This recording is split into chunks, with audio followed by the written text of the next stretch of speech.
London high court में brigadier Rashid Naseer और major retired Adil राजा के दरमियान जो डेफामेशन का हाई प्रोफाइल केस है वो ख़त्म हो गया। इस केस के दौरान बहुत सारी इंपॉर्टेंट बातें सामने आई हैं। सबसे पहले जो यहाँ पर जो ट्रायल जज है उन्होंने आज अपने रिमार्क्स में ये कहा कि अभी तक इस पूरे 4 दिनों में उनके सामने ऐसा कोई एविडेंस सामने नहीं आया। जज ने ये कहा कि उन्होंने जो फैक्ट फाइंडिंग एक रिपोर्ट उनके सामने रखी गई उसमें कहीं पर यह मेंशन नहीं है, इस बात को इम्प्लीकेशन नहीं है कि जो पाकिस्तान की जो प्रीमियर इंटेलिजेंस एजेंसी है ISI के वो जो स्लैन जर्नलिस्ट हैं अरशद शरीफ जिन्हें केनिया में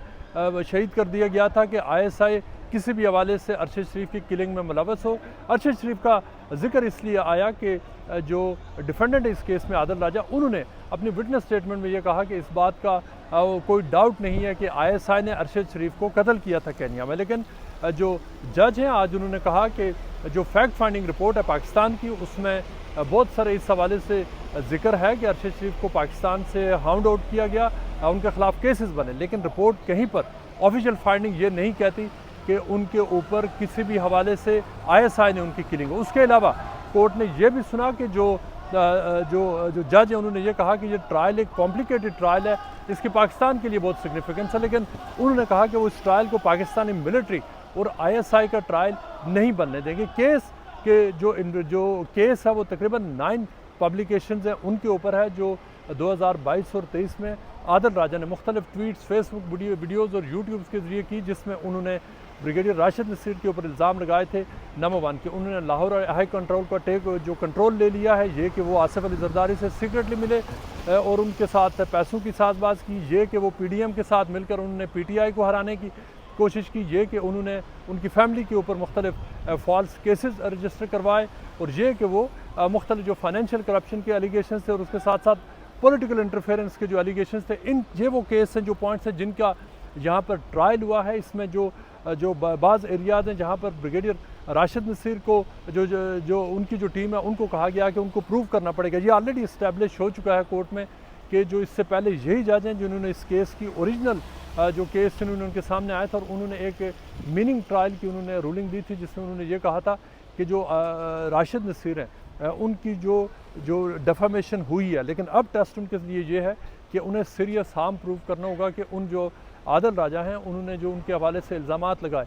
नंबर 1 ये कि क्या वो दुरुस्त है और नंबर 2 ये कि क्या उन इल्ज़ामात की वजह से उनको बरतानिया की जुरिस्डिक्शन है वहाँ पर सीरियस हार्म क्या हुआ। उस हवाले से उन्होंने अपने मुख्तलिफ डिफेंस भी पेश किया है कि उनको यहाँ पर सीरियस हार्म क्या हुआ। दूसरी तरफ जो आदिल राजा हैं उन्होंने जो इनिशियली जो उन पब्लिकेशंस के हवाले से वो मान गए कि उनके पास एविडेंस नहीं है जो उन्होंने इल्ज़ामात लगाए, लेकिन उन्होंने ये प्ली ली कि उनके पास ऐसे इंस्टीट्यूशनल सोर्सेज थे जिनको वो खामोश मुजाहिद भी कहते हैं कि वो मुख्तलिफ हाईली प्लेस्ड इंटेलिजेंस में, गवर्नमेंट में और दीगर जो इंस्टीट्यूशन हैं उनमें उनके ऐसे सोर्सेज थे जिन्होंने उनको इन्फॉर्मेशन पास की जो इस्टेब्लिश करती है जो कि उनके जो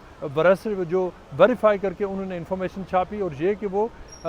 इन्फॉर्मेशन उनके ख्याल में दुरुस्त शायद ना हो, लेकिन वो पब्लिक इंटरेस्ट में थी कि क्यों पब्लिक को वो बताना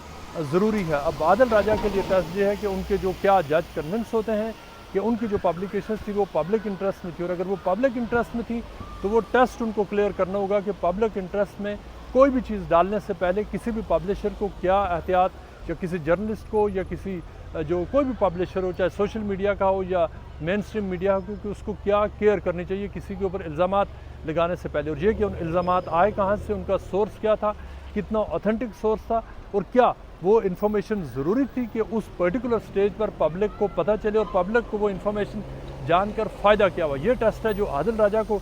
जो प्रूव करना है, जबकि ब्रिगेडियर राशिद नसीर है उनके लिए टेस्ट ये है कि उनको UK की सरजमीन पर सीरियस हार्म क्या हुआ। उनको ये इस्टेब्लिश करना है कि उस इन पब्लिकेशन की वजह से उन्हें और उनके ख़ानदान को UK में नुकसान पहुँचा हो, और ये कि उसकी वजह से जब तक ये इल्ज़ामात के हवाले से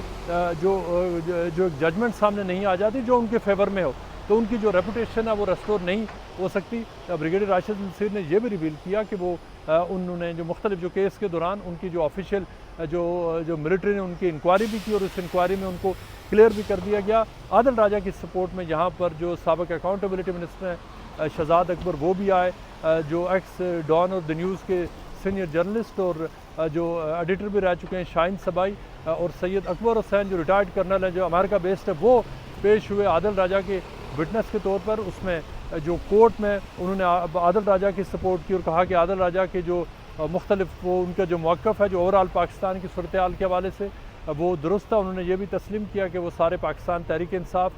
की जो पिछली हुकूमत थी उसको सपोर्ट करते थे, ये कि वो इस वक्त भी जो PTI की जो अपोजिशन पार्टी है वो उसको सपोर्ट करते हैं, वो मौजूदा रजीम के जो उसके ख़िलाफ़ है। कोर्ट में उस वक्त बहुत सारे मिलकर हंसे जब शाहीन सबाई ने यह बताया कि उनके ऊपर पाकिस्तान में जो 9 मई के वायलेंस के बाद एक जो भैंस चोरी का इल्ज़ाम भी लगाया गया और ये कि उनके एक रिश्तेदार के ऊपर जो वॉशिंग मशीन की चोरी का इल्ज़ाम भी लगाया गया। वो ये इस्टेब्लिश करना चाह रहे थे कि पाकिस्तान में जो पॉलिटिकल अपोनेंट्स होते हैं या मुख्तलिफ औकात में गवर्नमेंट्स के या इस्टेब्लिशमेंट्स के जो फेवरेट पार्टीज या लोग होते हैं उनके ख़िलाफ़ स्टैंड लेने से किस किस्म के केसेस बनते हैं। और इस तरह ये केस तकरीबन 4 दिन के बाद कंक्लूड हुआ और अगले चंद दिनों में जो इस केस की जो जजमेंट है उम्मीद ये की जा रही है कि जो ट्रायल जज हैं वो उसको इशू कर देंगे।